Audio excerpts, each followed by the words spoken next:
Hey Tyler. Dr. Godes. Welcome to the pre-class video on molecular polarity. Alright. So we learned a while ago about the polarity of bonds. Is that I've drawn out a molecular compound here with carbon and hydrogen and chlorine, and these are all covalent bonds. So the electrons are being shared between the chlorine and the carbon, between the hydrogen and the carbon, but they're not being shared equally. Some bonds are more equal than others, and it turns out, if we remember our electronegativities, carbon and hydrogen are pretty close to one another. And so this is actually considered to be a non-polar bond.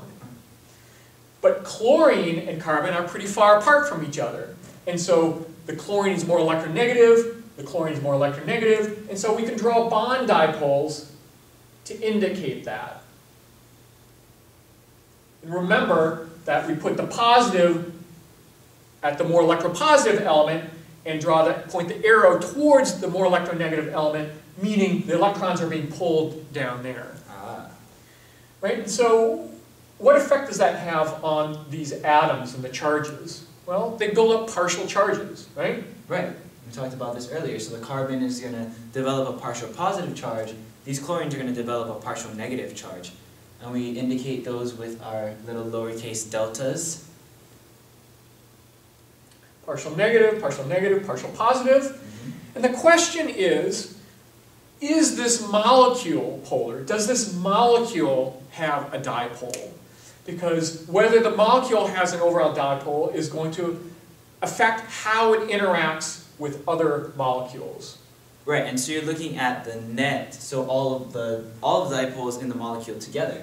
And looking at this in 2 dimensions, it looks like it's not going to have an overall dipole because these look like they're equally pulling in different directions. But molecules are 3-dimensional. Exactly. That's what we learned in this class. So here's our 3-dimensional molecule. We remember that, oh, I have 4 groups, so that's going to have the tetrahedral shape. And I've labeled 2 of these chlorine and 2 of them hydrogen. You can't see the one hydrogen because it's behind. And here it looks like the chlorines are on opposite sides. In 2-dimensional it looks like they're on opposite sides, and so this dipole is going to completely cancel that dipole. But when I put this in 3 dimensions, and the molecule is 3-dimensional, it doesn't matter how I draw it, right? The molecule doesn't know I'm drawing it on a whiteboard.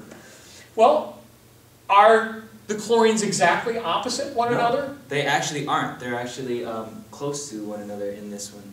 Yeah, they're actually close to one and they're next to each other. They're pulling up at an angle, and the hydrogens are pulling down at an angle. Right? And so the overall effect is that we have negative charge on this part of the molecule, and there's positive charge down below. You know, there's a partial, right? Probably about 0.1-ish negative charge and 0.2-ish positive charge, kind of. Maybe, probably not that big actually, maybe 0.05 negative and 0.1 positive. Right. But bottom line is there's an uneven distribution that's not balanced out because of the 3-dimensional shape of the molecule. Right, so overall we do have a molecular dipole. Correct. And that's going to have lots of implications for how this molecule behaves. Now, the hard part about the activity is visualizing molecules in 3 dimensions and figuring out when the dipoles balance each other and when they don't balance each other. Because, for example, if all 4 of these had been chlorine, we'd have dipoles pulling in all directions. Well, we'd have them pulling up and pulling down at the same time, and they would balance out, even though it's a 3-dimensional molecule. Right? So that's going to be a little tricky, and we just have to work at it and try to visualize things in 3 dimensions. All right, good luck with that. Good luck.